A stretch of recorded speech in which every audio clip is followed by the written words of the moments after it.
Cordova Suffers Holiday Miracle gets most of his court records, has nothing to complain about. Acura Amanda has a crisis of faith. Will she give up First Amendment auditing in the new year? The angry vet is angry at fans for saying bad things about him in other people's chats. Are his fans two-faced and mean? All this and more on this edition of Auditing Insanity.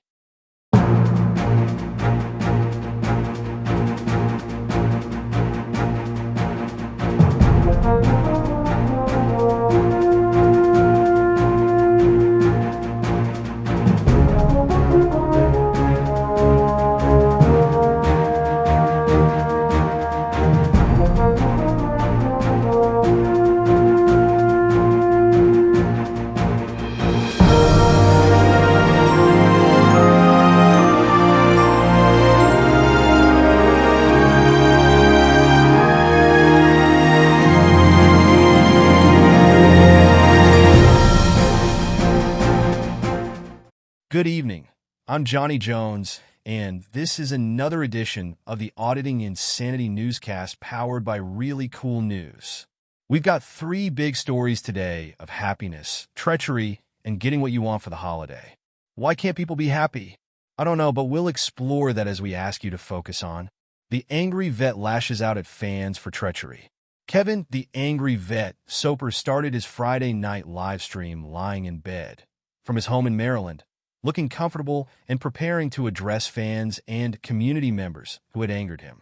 Soper apparently has been monitoring the chats of both Christopher, Direct D, Ruff, and Michael, Fraud at Wrangler, Kaiser side chats, and saw people who he thought were friends of his, some who worked as his own moderators, who were openly disparaging Soper.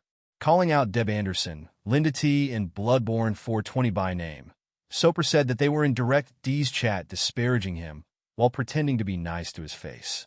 He was angered by their comments and struggled with the fact that they were part of his community but were so eager to stab him in the back by disparaging him elsewhere. This brought up Soper's continuing issues with the First Amendment auditing community, which has splintered significantly since the gathering of independent journalists held in New Jersey on behalf of Leonard Leroy Truth Filipowski over the summer.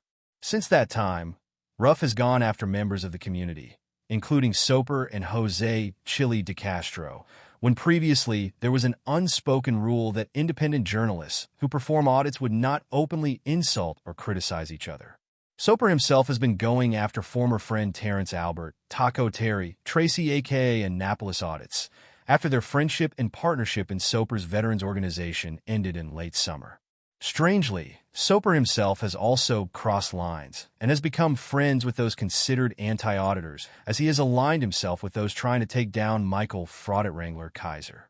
Part of Soper's Friday night struggles with the community came when he saw other veterans in the community openly donating to Kaiser, who has been proven to be someone who has misrepresented his military background and has a long criminal history. Soper did end the stream on a positive note, indicating that he was working with Beezy Watchdog on the incident he claimed he had with police in South Carolina earlier in the year. Beezy Watchdog had been critical of Soper in the past, claiming that he could find no evidence of the incident, which Soper says left him with a brain injury, was reported by police. Apparently, the two have patched up their differences and are trying to work together to expose the alleged incident.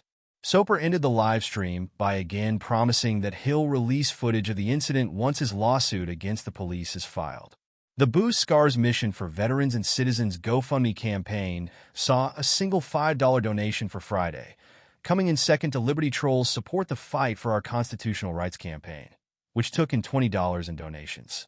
No other campaigns received donations for the day. Journalism is not free. Both ReallyCoolSite.org's daily newspaper and our daily newscasts are funded by your continuing donations and what we make from our YouTube AdSense revenue each month.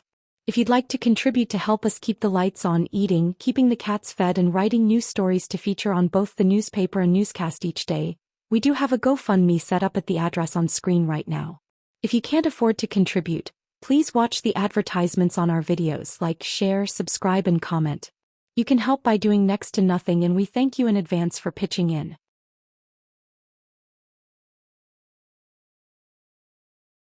Acura Amanda has crisis of faith on Friday livestream. Part-time auditor Amanda Acura Amanda, Vielma questioned the nature of auditing and freedom during her Friday night livestream, declaring that there was no point to exercising rights as Americans have no rights. Vielma and boyfriend/love of her life, Palm Beach Free Press, were standing at a gathering of car enthusiasts at a strip mall in Florida, a routine gathering that occasionally gets broken up by the police. Friday night, Vielma featured extended shots of cars and people during the 40-minute video, at one point focusing in on a heavy-set woman who was having a medical emergency. A fire truck and several Palm Beach County Sheriff's vehicles responded to the woman. At one point, a man, apparently not associated with emergency workers, could be seen dramatically fanning the woman with his hands. Vielma walked around the scene, looking to escape the ever-present music and briefly leaving the side of Palm Beach Free Press. She directly addressed the camera, questioning the rights of Americans and declaring that we currently live in a police state. She explained that she hadn't been seen by her fans in a while, as both her last live stream and released videos are from 5 months ago, as she's apparently been questioning the rights of Americans since Palm Beach Free Press was convicted of unknown offenses. Continuing to complain, she said that she was successful in defending herself from her own charges, but was unable to help Palm Beach Free Press when he got into trouble. She then apologized to her fans for encouraging them to go out and challenge their rights, as she no longer felt that Americans had any rights. At one point, she appeared distressed as she openly asked, "What kind of rights do you have when a court can just take them away?" She said that every time that she got in trouble on behalf of her rights, she got nothing out of it. While she did announce that she had filed a lawsuit against police officers from a previous arrest, she seemed to indicate that she was no longer actively seeking out targets to First Amendment audit. Vielma again told her fans not to challenge the police or flex their rights, as she felt that they had no rights in America, before finding Palm Beach Free Press and ending the live stream. It is unclear when or if Vielma will go live again on her channel.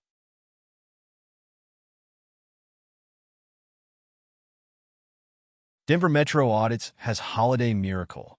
Christopher Denver Metro Audits, Cordova came away happy from the Records Department of the Jefferson County, Colorado, jail Friday afternoon as he received a batch of documents from previously made FOIA requests. Cordova has been seeking footage from his entire time within the Jefferson County Jail, where he served his federal time for charges involving his sentencing ignoring of official signage and recording in a Social Security office back in 2022. The case law reaffirming recording prohibitions at government facilities, now known as the Cordova Rule, was recently used to convict auditors George Rogue Nation, Metz, and Joshua. This is a public service, Gray, in another series of incidents at Social Security offices in Florida in 2022 and 2023. Cordova was held in the Jefferson County Jail as he was sentenced to 15 days in federal prison, and normal federal prison facilities are not set up to hold prisoners for such short terms. The YouTuber ultimately served 16 days and has threatened the federal government with a lawsuit based on the addition of being held for an extra day. The status of that announced lawsuit and what sort of compensation Cordova would be seeking is unknown at this time. Cordova put in FOIA requests for all the footage from cameras while he was being processed at the federal court before being transferred to the Jefferson County Jail, along with all footage of himself from his time in jail. He has announced that he will be producing a documentary on his time in prison for release later this year. Friday's visit was the third or fourth in Cordova's visits to the Jefferson County Records Department and was the first visit that saw the YouTuber walk away with records. His most recent visit saw Cordova rage as parts of his requests were denied due to a snafu in the system, and he recorded himself making the hour-plus drive from his home to document his rage against workers. Cordova didn't have much to rage about on Friday, as the snafu preventing the records was cleared up. He did briefly mention that the records worker mispronounced his last name, but didn't linger on it and thus didn't have one of the epic wine sessions he's been known for since getting out of prison earlier in the year. Previous visits to the records department have seen an angered Cordova call for brigading of the employees at the facility, openly giving out the names and contact details of workers while reminding his viewers that they can redress their government by contacting the workers directly. Cordova did not call for brigading of the worker who helped him on Friday, though took his name for future use in Cordova's documentary.